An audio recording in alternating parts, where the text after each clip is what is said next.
Good morning and welcome to AI Daily. Happy Llama 2 Day, folks. It's a big one. A couple of other folks dropped some pretty big news we'll try and share later today, but everything's being overshadowed by the folks at Meta dropping Llama 2. That's our first story. So, a little bit about Llama 2, some important pieces about it. If you don't know Llama, Llama is Meta's open source LLM, and they've released their second model. If you are an avid fan of AI Daily, you would have known that we predicted that Llama 2 would be commercially available.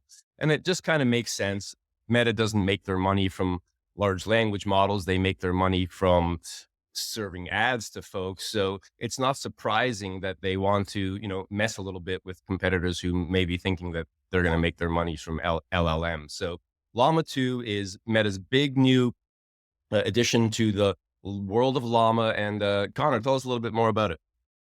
Yeah, it's a completely refresh of Llama. And of course, the big thing here is that instead of just being open source and free, it's now open source and free for commercial use.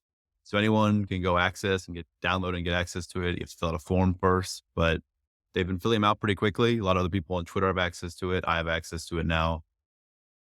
And even through Azure, you can get it now. Zuckerberg posted a picture this morning with Satya from Microsoft, both the CEOs together about their new partnership. Llama 2 is now available through Azure, just like OpenAI is. So that's a pretty big mix up of now you go to Azure. Are you going to use big, expensive OpenAI or cheap Llama that you can fine tune for your own use cases? So it's a lot more thinking for people now. And like you said, Zuckerberg is making their money off ads. Why do they care? Ethan, why is this huge news for the AI world? Yeah, well, I mean, what does this mean, right? So we're looking at this pretty much crushes any other current open source model out there. There's no reason, outside of experiments or learning or potential future research, there's no reason for an application developer to go use anything but Llama 2 right now. It's extremely capable. It's pretty much GP 3.5 level. And now it's commercially available, as y'all both mentioned. So this means two things as well. Where is this going to run, right? I think we're going to see a lot of infra providers licking their chops right now. We saw Replicate like 20 minutes after, I think, drop an API, you can come test it, you can come run it. A bunch of the other infra providers are licking their chops saying, hey, if this takes a meaningful share of ChatGPT usage, right, through other applications or other companies and startups going to build on this, like where are they going to run this, right? So I think we're going to see a lot of infra providers super happy that this is commercially available now. That's where the real money goes to when you're doing AI inferencing, et cetera. So we're going to see a lot of that. We're going to see a lot more experiments. And if you're an application developer or you're an actual company or you're an enterprise, like there's real reason to shut off your current GPT 3.5 API and say, we're going to go run this on our own. We're going to fine tune this on our own. We're going to save API costs and we're going to customize it for our own users under our own control without any additional safety measures that OpenAI may add. So I think a real complete shift here for everyone. And that's why 90% of AI Twitter is freaking out this morning. Yeah, this is a seismic shift for the whole open source LLM community. And it's going to be interesting to see if this spawns a Cambrian explosion of stuff happening, or if people are just going to keep doing what they were doing, but shift over to Llama 2. It is, like we said, the best performing open source model right now. And, if they've got this, if they're making this available right now, it makes you wonder what they've got coming up next. It's, watch out GPT-4, maybe knocking on your door very quickly. And anything else from you guys to add on this one? Yeah, I was going to mention that before this, if you wanted to do something that was commercially available, you'd have your opportunities were really either Falcon 40B or MPT Mosaic's 30B at the best. But Llama 2 13B way outperforms those, and they even have Llama 2 70B. So very capable, very strong models. There's a couple limitations though. I believe some people were digging through the licensing of it, and I think it's 700 million users you can have max before you have to work with Meta. So The real bandwidth log, I'm real really scared to hit that limit. worried if you get that close to that, it'd be a lot of worry there. But yeah, Good news for your 699,999,999th user. Bad news for the next one. yeah. Uh, all right, let's move on to another, I think, super awesome story, neural video editing. This is really powerful stuff. So basically, these folks have come up with a way of editing a single frame in a video and applying that edit to an entire video. This is really, really cool stuff. Seems like a big leap forward all of a sudden out of nowhere. And, you know, I can't, this is particularly powerful for people who are either beginners or novice or don't have the resources of a major studio that can afford to spend a lot of time and resources editing every frame of a video.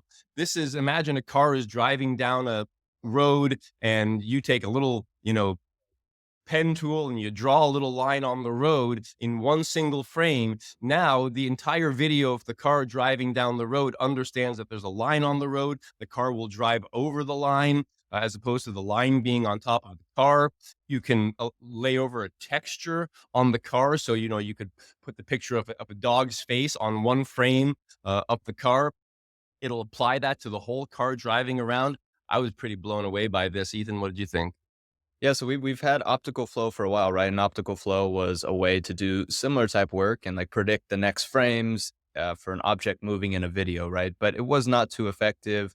Then we saw the progress of control nets being able to replace things in video. We saw segment anything being able to replace things. And I think this neural video editing is like a really nice combination of all those things. And like you said, I mean, it takes a long time to edit every single frame, and it takes some real knowledge of Premiere Pro and whatever else After Effects you may be using. So being able to, their examples aren't perfect, but saying, hey, I'm going to attach this little sticker to the side of the car and I just want it to propagate for the next 60 frames. That's really cool, really powerful stuff. And all it needs is, I think, is a little bit of perfection. And you're going to see this embedded in tools. You're going to see people being able to run this. You're going to see independent filmmakers using this on TikTok, and the big studios, I think, are going to start moving towards this way of editing. It's more effective, it's easier, and it's going to look just as good. Yeah, absolutely. Connor, what do you think?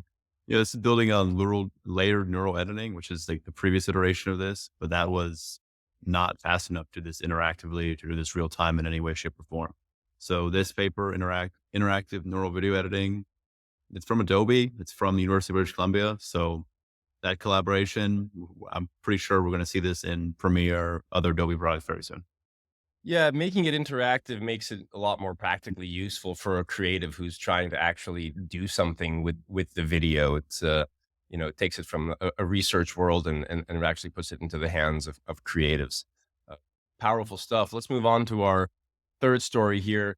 FlashAttention-2. I feel like this would normally be a pretty, the big story of the day, maybe. But on a day with Llama, this somehow seems a little bit less important. Flash attention is a way of, essentially being more efficient with your GPU usage and breaking down work so that it can be done more efficiently with minimal loss in actual performance. Connor, can you tell us a little bit more about Flash Attention 2? Yeah, the original Flash attention was about 4 to 5 times faster than the standard attention implementation that we have in PyTorch. So that already was a huge benefit, and pretty much everyone would use it, whether it's through Flash Attention themselves or through something like Xformers or Frame. Now Flash Attention 2 is twice as fast as that. So add that up and you get 10 times as fast as the normal PyTorch implementation. And for any application, any training, any inferencing, being able to run something that's 10 times as fast, 10 times as efficient, a tenth the price, it's a huge benefit. It's a complete rewrite of the original Flash Attention.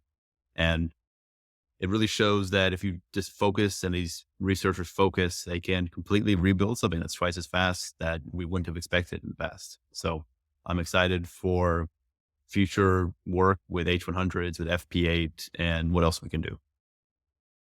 Very cool. Ethan, what's your take?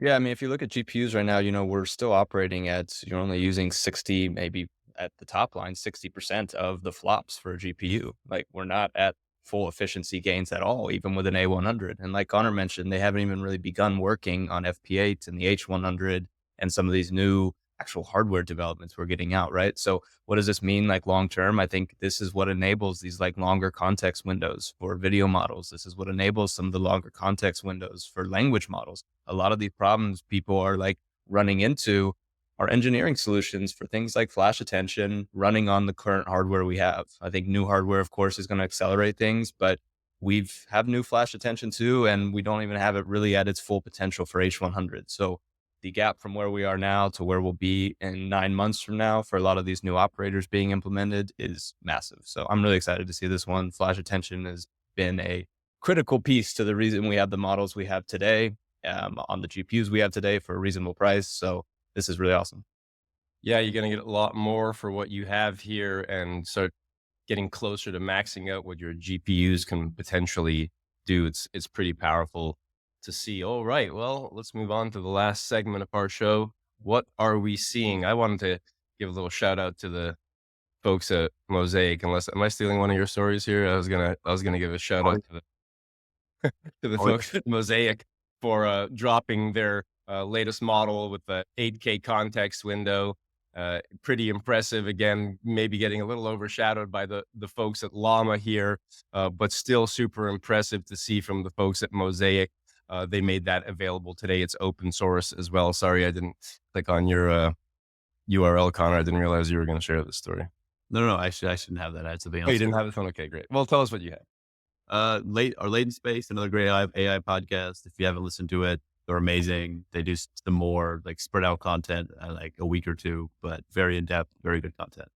They released a Datasets 101 episode where they really dive into the history and like concepts of datasets and how they work and why they're important. A lot of it is, of course, Common Crawl, as we all joke about on AI Twitter. They really dove into the history of Common Crawl and C4 and the base data set that pretty much every AI model is trained on for about 60% of its corpus.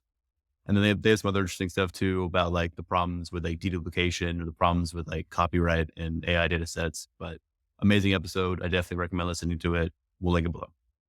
Yeah, it was impressive to see from them. We will have to challenge them to a steel cage death match, a la Zuckerberg and Musk, and see who the AI podcast champions. I don't know. Maybe I should wait until I see what they look like before I challenge them to a steel cage match. Ethan, what are you seeing?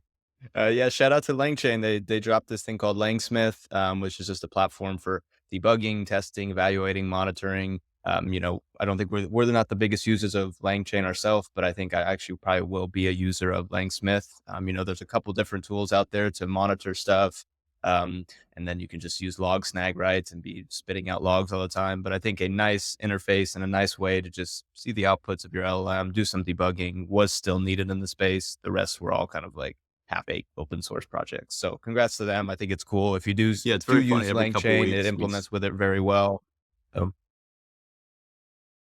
Yeah. gonna say it's very funny. Every couple of weeks, we see a new like, oh, LangChain's winning at this, or like LMQL is doing this, or Microsoft Guidance is doing this, and it always Yeah. switches back and forth. So Yeah, we need a new Microsoft guidance story. I feel like it's been a little bit since we've heard from them, huh? Microsoft's been a bit busy pissing off OpenAI. What are they even doing over there? All right. Thanks for joining us for another exciting episode of AI Daily. We'll see you tomorrow for some more, and have a great day, everyone. Peace See you out. guys.